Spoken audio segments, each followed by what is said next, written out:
Kumusta mga ka-adventure? Handa na ba kayo sumakap sa paglalakbay? Tara na, tugasin natin ang isang bansang puno ng kasaysayan, kultura, at kamangha-manghang kalikasan, ang kahanga-hangang Kenya.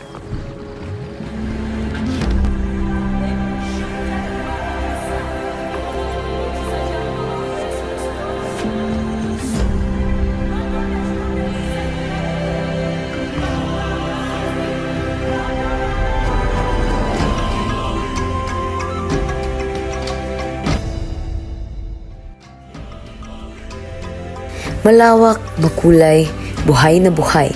Iyan ang Kenya. Sa silangang Afrika, tahanan nito ng higit na 50 milyong katao. Bawat isa'y bahagi ng himig ng kasaysayan at pag-asa. Tulad ng tula, I will sing even when the winds roar. Sa gitna ng unos, patuloy na umaawit ang Kenya. Sa kabisera na Nairobi, makikita ang pagsanib ng modernong pag-unlad at pagkalinga sa kalikasan.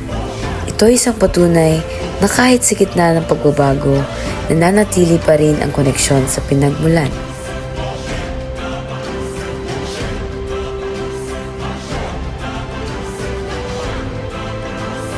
Ang Mount Kenya, hindi lang basta bundok, kundi sagisag ng lakas at pagkakakilanlan. Tulad ng tinig sa tula, bumabangon sa bawat hamon.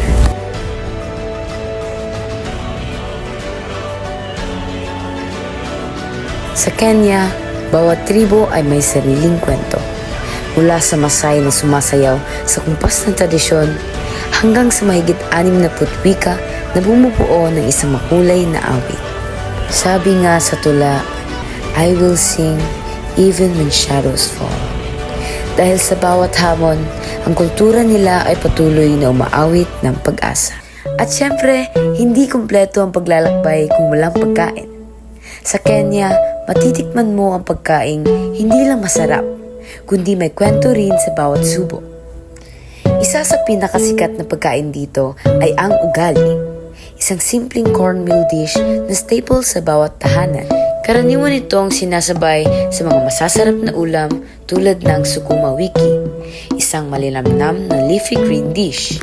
At para sa matamis na papatapos, subukan mo ang mandazi, isang uri ng fluffy fried bread na may kakaibang sarap.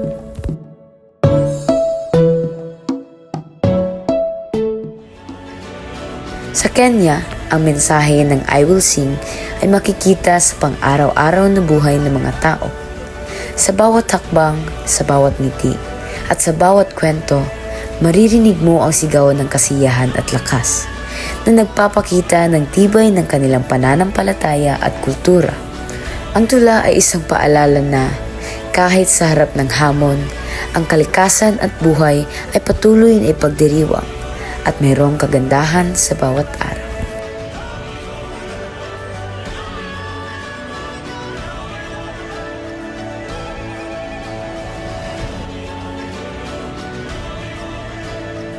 Halina at sagutin ang tawag ng buhay.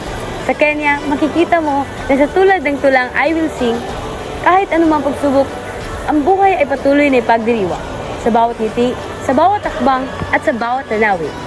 Sa Kenya, mararamdaman mo ang lakas ng pananampalataya at pag-asa, kung saan ang bawat araw ay sintula ng buhay at pag-asa.